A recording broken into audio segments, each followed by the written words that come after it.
মৰমৰ ছাত্ৰ ছাত্ৰীসকল, আজি তোমালোকক মই ক্লাছ 7ৰ হিন্দীৰ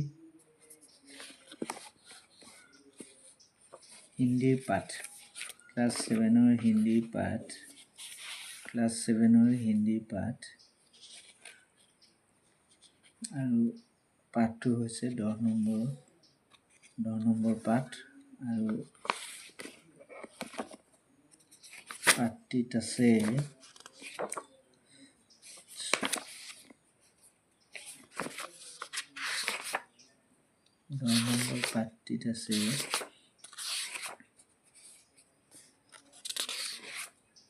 স্বাধীনতা সংগ্ৰামে পূৰ্বোত্তৰ কি বীৰাংগনাই। আৰু এই পাঠটি অভ্যাসমালাত থকা 5টা প্ৰশ্ন উত্তৰ কৰিবলৈ ওলাইছোঁ। 1 নম্বৰ থকা পাঠকেইটাৰ প্ৰশ্নকেইটা 1 নম্বৰ যিকেইটা প্ৰশ্ন আছে, पूर्ण वाक्य में उत्तर दो। स्वाधीनता दिवस कब मनाया जाता है? 2 नंबर আছে स्वाधीनता से पहले हमारे देश का नियंत्रण किनके हाथों में था? गौड़ আছে भारत छोड़ो आंदोलन के दौरान असम की कौन सी बालिका शहीद हुई थी? वो कहाँ की रहने वाली थी?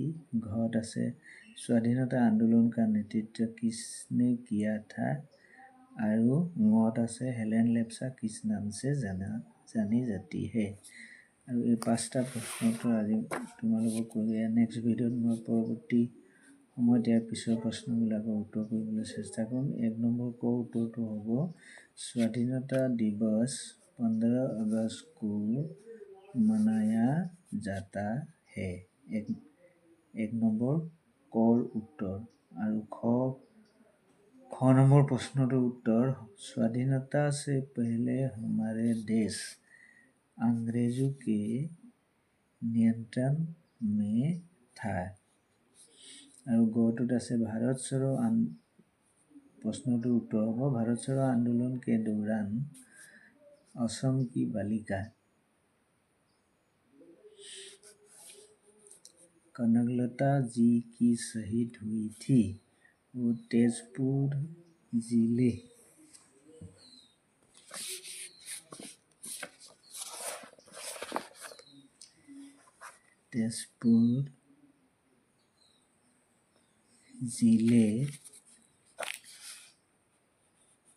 का गहपुर नामक जगह का रहने वाली थी। घ प्रश्नটোৰ उत्तर হ'ব स्वाधीनता आंदोलन का नेतृत्व महात्मा गांधी जी ने किया था।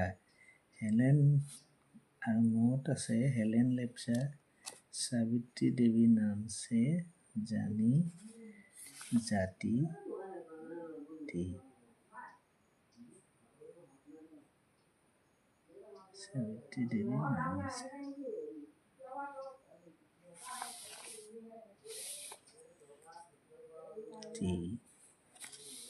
जानी जाती थी।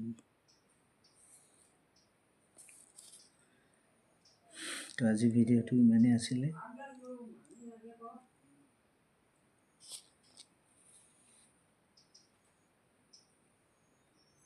যদি ভিডিঅ'টো ভাল পোৱা তেনেহ'লে লাইক আৰু কমেণ্ট কৰিবা। চেনেলটোলৈ প্ৰথমবাৰৰ বাবে আহিছে তেনেহ'লে ছাবস্ক্ৰাইব কৰিবলৈ নাপাহৰিবা।